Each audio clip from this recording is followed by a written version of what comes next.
couple of Democrats have made announcements. They're retiring. They're not running again.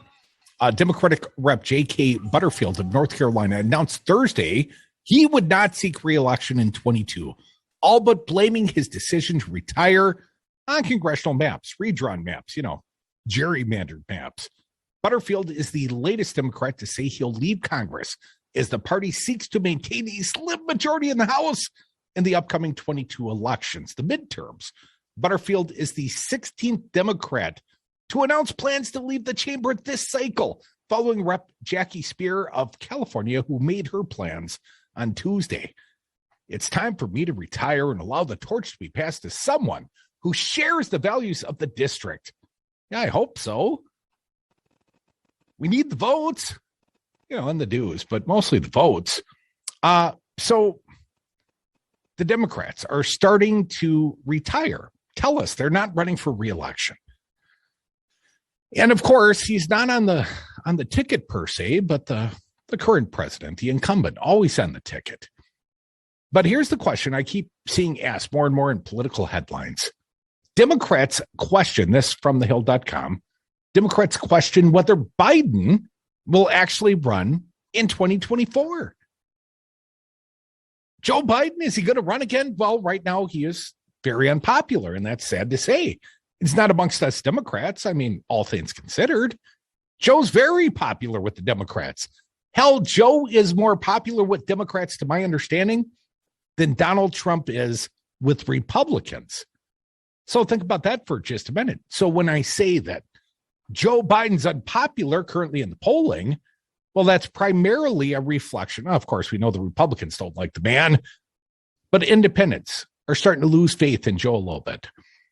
And Joe was sort of that middle ground guy, that bridge, sort of from a past generation, perhaps to a future generation. And Kamala Harris, his vice president, of course, was supposed to be part of the team. And we've got some sound from her from today as well. And I haven't heard from the vice president, not in some time. So we might share a little bit of that. But the Democrats, they're starting to wonder. And I don't know if this is a gentle nudge, like, hey, sir, retirement's nice, don't you think, Joe? Let's read a bit. The number of Democrats, screwed it up right from the first word. A number of Democrats are privately questioning whether President Biden will run for re-election amid anemic approval ratings and rising worries about next year's midterms. Well, I don't think he'll make the decision until, perhaps after we determine if the Dems lose the House, if somehow they miraculously retain the House, or if it is a crushing red wave sort of election and we are vastly outnumbered. And if they had that sort of a quote unquote mandate from the people, I have no doubt that Republicans will promptly impeach Joe Biden. I've been saying that for a while, probably start with Afghanistan. But anyways, here's the point. Electability was always the number one issue in the last election. It's why Joe Biden won the primary. They're going to be contingent out there that believes that, if it's Trump again, this time around, we have to have Biden again, says one Democratic aide who worked with the different presidential campaign, if you will. But if Biden's approval rating stays where it is, if we have a rough midterm cycle, if he can't deliver on his entire agenda, is he still considered the most electable candidate? Question mark. And I'm asking you too, the audience. Joe Biden was not my guy. He's my president, no doubt. But he wasn't my guy. I mean, I was all in for Bernie Sanders, all the way back to probably July of 2015 when he showed up in Madison, Wisconsin and turned him out like it was a rock concert.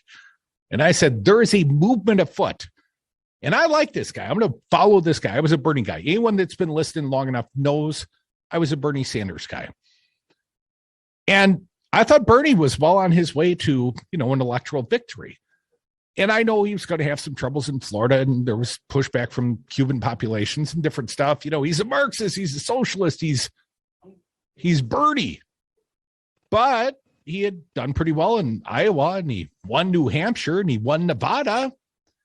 And then came South Carolina. Then came the endorsement of James Clyburn. The rest of it's the history. We know perhaps Barack Obama put his thumb on the scale and pushed a few other good Dems to endorse Joe Biden.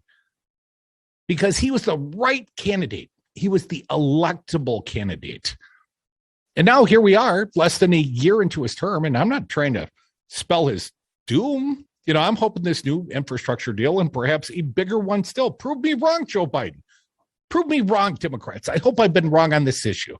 I hope you get 2 bites at the apple and double the pleasure with an infrastructure deal. And I hope Crudy's wrong on this. And if he is, then Joe Biden and the Dems, maybe they got something to go run on in the midterms. And I would be thankful for it. And I'll help them sell this bill right here on the radio. But as we stand today, Joe Biden's in big trouble. The Democratic agenda's in big trouble. The midterms going to be a problem for us, folks. I mean, they've already probably even the chamber talking about the Republicans just predicated on the strength of the gerrymander process. The number of legislative districts that are cast by Republicans already, maps that have already been approved, probably have us about that even in the chamber before a single vote is cast. You got 16 Democrats have already announced they're not running for re-election. A lot of people are afraid of what's coming down the pike. And the question is Joe Biden the guy? I mean, I know he's the guy. I know he's the president. And we don't want to turn him into, a lame duck. You would prefer Joe Biden run as an incumbent. Or maybe you wouldn't. Not if his approval ratings are 38 to 42%. How'd that work out for the last guy that ran with approval ratings from 38 to 42%? I think we call him the former president, soon to be indicted, Donald Trump.